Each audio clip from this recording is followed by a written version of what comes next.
সিডনিতে আজ সকালবেলা কার সাথে দেখা হলো জানো? রেস্টুরেন্ট বিলে কিভাবে টাকা সেভ করলাম তার থাকলো ছোট্ট ট্রিক্স। অপেরা হাউসের দেওয়ালের ডিজাইন আসলে কেমন, যা দূর থেকে দেখতে সাদা লাগে, সবকিছু থাকলো আজকের ব্লগে। আজ রবিবার সকালবেলা সিডনিতে আজ আমাদের তৃতীয় দিন। সকালবেলা এই 8টা সাড়ে 8টা মতো বাজে। হোটেলেই আমরা ব্রেকফাস্টটা করে নিলাম। এরপর বেরিয়ে পড়লাম একটু হাঁটতে। গুড মর্নিং এভরিওয়ান, কেমন আছো তোমরা সবাই? আশা করি সবাই তোমরা খুব ভালো আছো আর আনন্দে আছো। আমরাও বেশ ভালোই আছি।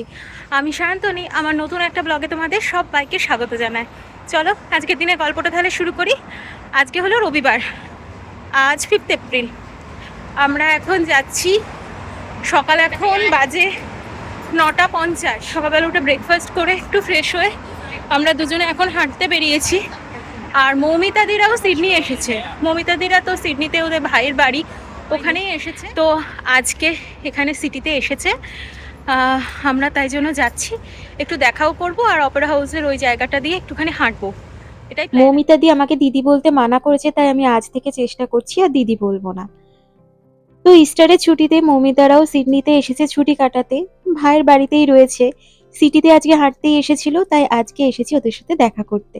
একটা অন্যরকম আনন্দ কাজ করে। আমার খুব মজা লাগছিল যে মেলবোর্নের বন্ধুদের সাথে সিডনিতে আবার দেখা।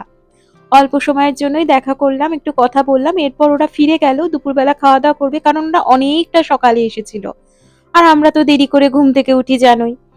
এসে ওখানে অপেক্ষা করছিল আর এই অপেরা স্লাইস কেকটা আমাদের জন্য কিনে রেখেছিল। তো ওরা বেরিয়ে যাবার পর আমরা এখন অপেরা হাউসের সামনে এই অপেরা স্লাইস খেতে খেতে একটুখানি টাইম কাটালাম। আর ভীষণ সফট।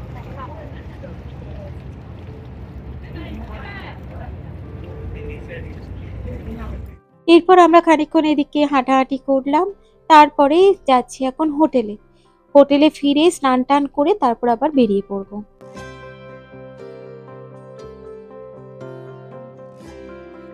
এখন ঘড়িতে বাজে প্রায় 12:30 একটা। আমরা আবার বেরিয়ে পড়েছি। সেন্ট্রাল স্টেশন থেকে লাইট রেলে উঠে পড়েছি, যাচ্ছি সার্কুলার কির দিকে। মৌমিতাদের সাথে একটু আলোচনা করেছিলাম কোথায় কোথায় যাওয়া যায়, ওরাও বেশ কিছু সুন্দর ডেস্টিনেশন সাজেস্ট করলো, তাই ঠিক করলাম আজ আর কাল সেগুলোই এক্সপ্লোর করব। এখন আমাদের গন্তব্য হলো ম্যানলি।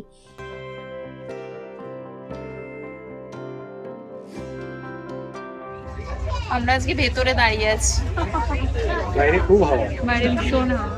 এর আগের বার যখন এসেছিলাম সিডনি, তখনও ম্যান্ডিতে গিয়েছিলাম, ভীষণ ভালো লেগেছিল।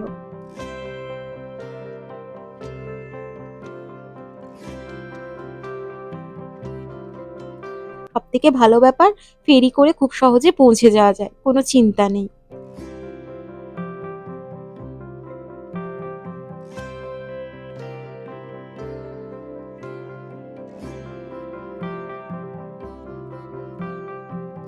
ম্যানলিতে ফেরি থেকে নামার পর সমুদ্রের বিচটাতে পৌঁছতে খুব বেশি সময় লাগে না, ওই 5 মিনিট মতো হাঁটা পথে।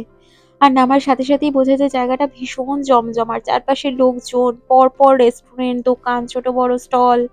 কোথাও জামা কাপড় খুব কম দামে, মানে ওই 10, 15, 20 ডলারে বিক্রি হচ্ছে।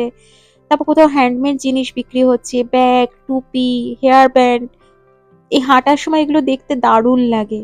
আর বিচের যত কাছে পৌঁছানো যায়, রাস্তা জুড়ে পর পর রেস্টুরেন্ট আর বিভিন্ন কুইজিন অপশনস ভ্যারাইটিস থাকে। তো এরকমই খুঁজতে খুঁজতে এখন যেহেতু 3টে মতো বেজে গেছে, আমাদের লাঞ্চ হয়নি, আমরা এখানে ভাবলাম লাঞ্চ করব, কারণ এই রেস্টুরেন্টটার সামনের আউটডোরের জায়গাটা পুরোটা ফাঁকা রয়েছে। আমরা চাইছিলাম বাইরে বসে লাঞ্চ করব, তাহলে সমুদ্রটা দেখতে দেখতে লাঞ্চটা করতে ভালো লাগবে।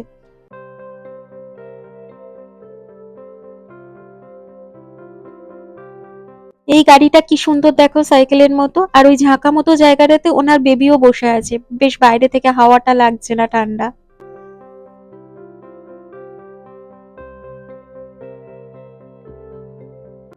দুটো ডিশ অর্ডার করা হয়েছে, তার মধ্যে প্রথমেই চলে এসেছে কুং পাও চিকেন উইথ নুডলস।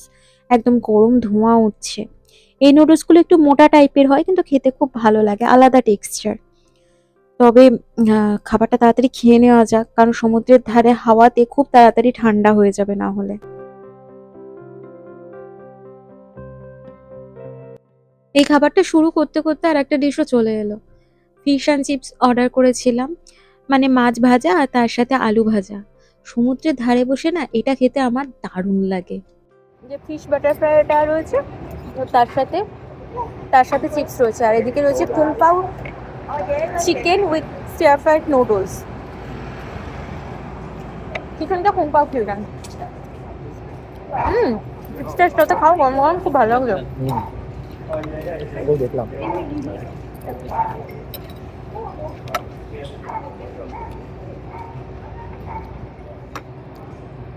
আমার ভালো লাগছে নুডলসটা।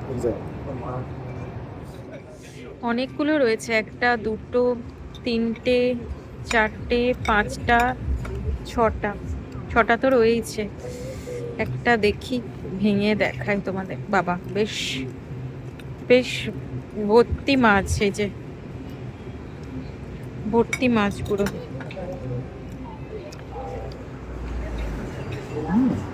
ভালো টেস্ট, নুন টুন দেওয়া আছে, সুন্দর টেস্ট। মাছগুলো পুরো ঠাসা ছিল, তবে নুনের পরিমাণটা কম ছিল। মোট 8টা মাছ ভাজা ছিল, আমরা তো খেয়ে শেষ করতে পারছিলাম না।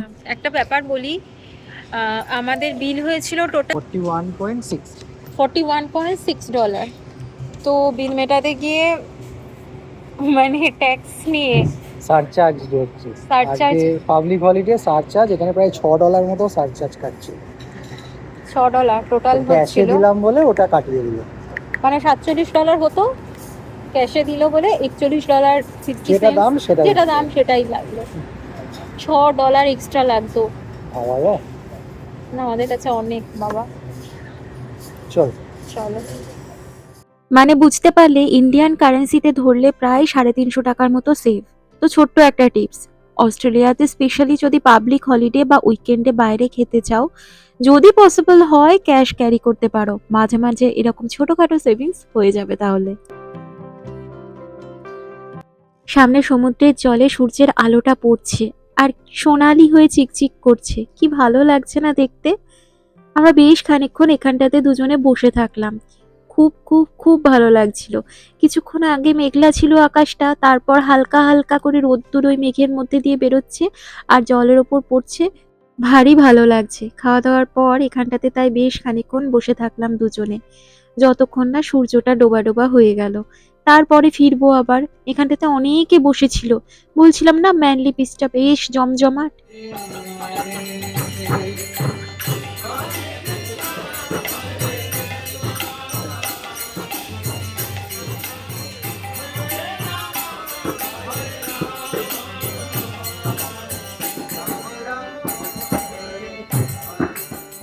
সানসেটটা আমরা ফেরি থেকে দেখব, তখন কিরকম সুন্দর লাগে অপেরা হাউসটা, হারবার ব্রিজটা একদম জলের মধ্যে থেকে দেখতে, সেটা উপভোগ করব। তাই জন্যই আমরা এখন এগিয়ে চলেছি।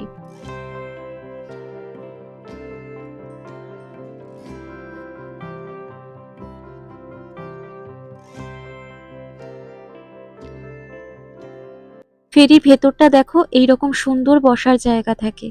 তবে এখন ফেরার সময় আমরা বাইরেটাতেই রয়েছি, কারণ ওই যে সন্ধে নামলেই অপেরা হাউসটা দূর থেকে কেমন লাগে দেখবো বলে। হারবার ব্রিজটার ওই দিকটাতে সন্ধে নামছে যখন, তখন কেমন সুন্দর লাগছে সেটা উপভোগ করব বলে।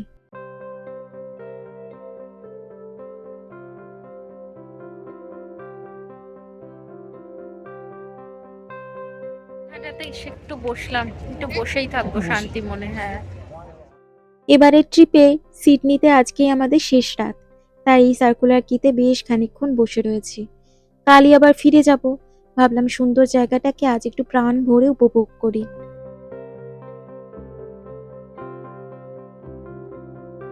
আমি খুব কাছ থেকে আজকে অপেরা হাউসের এই দেয়ালটা দেখলাম। দূর থেকে দেখে তো সাদা লাগে একদম, কিচ্ছু বোঝা যায় না, কিন্তু কাছে গেলে এরকম ছোট ছোট টাইলস ডিজাইন লাইন দেখতে পাচ্ছি, আলো পড়ে রিফ্লেক্ট হয়ে অদ্ভুত লাগছিল দেখতে। আমি জানতামই না এর গায়ে এরকম ডিজাইন রয়েছে। তোমরা কি কেউ জানতে? আমাকে কমেন্টে জানিও তো, আমি কিন্তু এই প্রথমবার জানলাম। আজ খুব একটা খিদে ছিল না, কারণ লাঞ্চটা অনেকটা দেরিতে আর বেশ হেভি করেছিলাম, তাই ডিনার হিসেবে হালকা কিছু নেওয়ার জন্য আমরা ইউচি থেকে ফ্রোজেন যোগার্ট নিলাম। এটা আমাদের মেলবোর্নে কিউভিতেও আছে, মানে নতুন খুলেছে, কিন্তু সব সময় ভিড় থাকায় খাওয়াই হয়নি, তাই ভাবলাম এখান থেকেই ট্রাই করে দেখি। খেতে সত্যি খুব ভালো লাগলো, একটু হালকা ফ্রেশ লাগলো বেশ। এরপর একটুখানি শহরটাতে হাঁটাহাঁটি করব, তারপরে হোটেলে ফিরবো। আগেরবার যখন সিডনিতে এসেছিলাম এই চ্যাট থাই থেকে খেয়েছিলাম, এইখান দিয়ে হেঁটে হেঁটে এখন ফিরছি। তো চলো আজকের দিনে ব্লগটা আমি এখানেই শেষ করছি। যদি কিছু ভালো লেগে থাকে ছেড়ে যাওয়ার আগে অবশ্যই চ্যানেলটা সাবস্ক্রাইব করো, লাইক করো আর কমেন্ট করে আমার পাশে থেকো। আজ আসি, টাটা, সবাই ভালো থেকো।